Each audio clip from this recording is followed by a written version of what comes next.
সালাম আলাইকুম। কি অবস্থা, সবাই কেমন আছেন? আশা করি ভালো আছেন। এয়ারপোর্টে আসছি। আসার একটা কারণ আছে।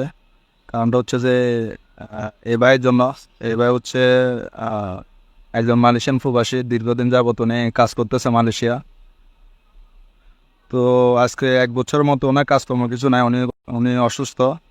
তো ওনার সাথে দেখা হয়েছে আমার কোরবানি ঈদের পরে না। জি, কোরবানি ঈদের পর ওনার সাথে দেখা হয়েছে। তো প্রথম দিন ওনার সাথে কোনো কথা হয় নাই। পরে আরেকদিন জুমাবার ওনার সাথে দেখা হয়েছে। পরে ভাবলাম ওনার সাথে একটু কথা বলি, কি সমস্যা জানার চেষ্টা করে।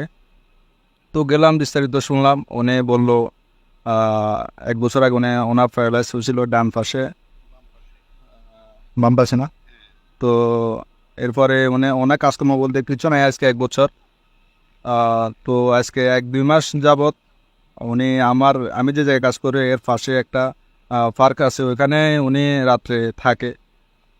তো ওনার মোবাইল, মানিব্যাগ এগুলো চুরি গেছে না। হ্যাঁ, তো এগুলো নাকি সব চুরি হয়ে গেছিল রাত্রে। Mobile, money bag. রাতে ঘুমানোর সময় চুরি হয়ে গেছিল। তো ওনার ফ্যামিলিগত সম্পর্কে অনেক কিছু বললো আমাকে। তো যা বুঝলাম, ওনার কাছে 1 টাকাও না, উনি দেশে চলে যাবে। ওনাকে কেউ 1 টাকা দিয়ে সাহায্য করবে এরকম কোনো পরিস্থিতি নাই। তো উনি আমার কাছে একটা হেল্প চাইলো, হেল্পটা বলতে ওনাকে আমি দেশে পাঠানোর জন্য একটা ব্যবস্থা করে দিতাম। তো পরে ভাবলাম, মানুষ তো মানুষের জন্যই, সাহায্য করলে তো কমে না। পরে ভাবলাম যে ওনাকে দেশে পাঠানোর জন্য যদি কোনো ব্যবস্থা করা যায়। তারপরে আমি আমার বন্ধুদের সাথে কথা বললাম, আমার কলিংদের সাথে। মোটামুটি সবাই আমাকে অনেক হেল্প করছে।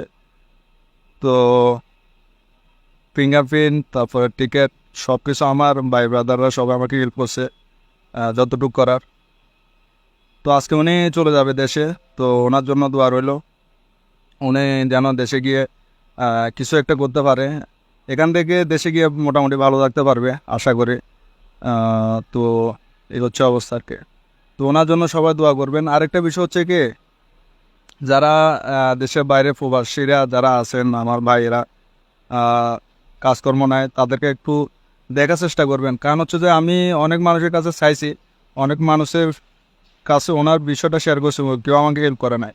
একমাত্র আমার পরিচিত যারা বন্ধু বান্ধব তারাই আমাকে শুধু হেল্প করছে। এই হচ্ছে অবস্থা আছে। মোটামুটি আলহামদুলিল্লাহ সব কিছু ঠিকঠাক করছি। আজকে রাতে 12টা বাজানোর ফ্লাইট জন্য এয়ারপোর্টে নিয়ে আসছেন। তো ওনার জন্য দোয়া করবেন। ওনার একটা ছেলে আছে, ওনার ছেলের জন্য দোয়া করবেন যেন দেশে গিয়ে বেশ ভালো কিছু করতে পারে। তো ওনার জন্য দোয়া রইল।